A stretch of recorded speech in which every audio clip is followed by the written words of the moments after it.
अॼु असां सूरह बकरा जे 12हें रुकू जो तर्जुमो ॿुधंदासीं। बिस्मिल्लाहिर्रहमानिर्रहीम। अमा फरमायो जेको जिब्राइल जो दुश्मन आहे सो भल सड़ी मरे, छो जो उन जिब्राइल त अल्लाह जे हुकुम सां तव्हांजे दिलि ते ही क़ुरान लाथो आहे, जेको अॻियनि किताबनि जी तस्दीक़ कंदड़ आहे ऐं मुसलमान लाइ हिदायत ऐं ख़ुशख़बरी आहे, जेको अल्लाह ऐं उनजे मलाइकनि ऐं संदसि रसूलनि ऐं जिब्राइल ऐं मीकाइल जो दुश्मन थींदो, पोइ बेशक अल्लाह बि अहिड़नि काफ़िरनि जो दुश्मन आहे। बेशक असां तव्हांजी तरफ़ पधरियूं आयतूं नाज़िल कयूं आहिनि ऐं उन्हनि जा रुगो बेफ़रमान माण्हू ई मुनकिर थींदा। ऐं छा जॾहिं बि को वाइदो कंदा आहिनि त उन्हनि मां हिकु गुरोह उनजी भञकड़ी कंदो आहे, बल्कि उन्हनि मां घणनि खे ईमान कोन आहे।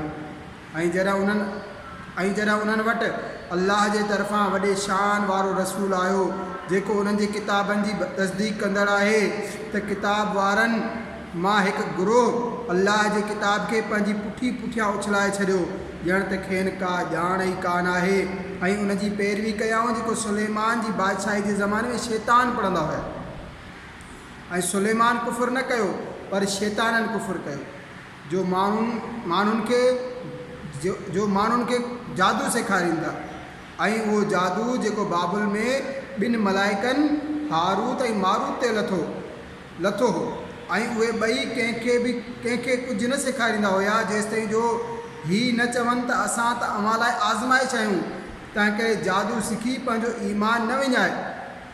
उन्हनि खां उहो सिखंदा हुया जंहिंसां मुड़ुस ऐं संदसि ज़ाल जे विच में जुदाई विझनि, ऐं उहे उन सां अल्लाह जे हुकुम खां सवाइ कंहिंखे बि नुक़सानु नथा पहुचाए सघनि, ऐं जेको कंहिं नुक़सानु पहुचाए ऐं नफ़ो न ॾिए उहो सिखंदा हुया।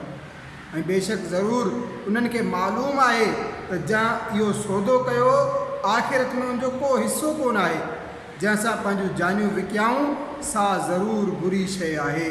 जेकर उहे ॼाणनि हा त जादू न सिखनि हा, ऐं जेकर उहे ईमान आणनि हा ऐं परहेज़गारी कनि हा, त अल्लाह जो अजर निहायत भलो आहे, जेकर उहे ॼाणनि हा।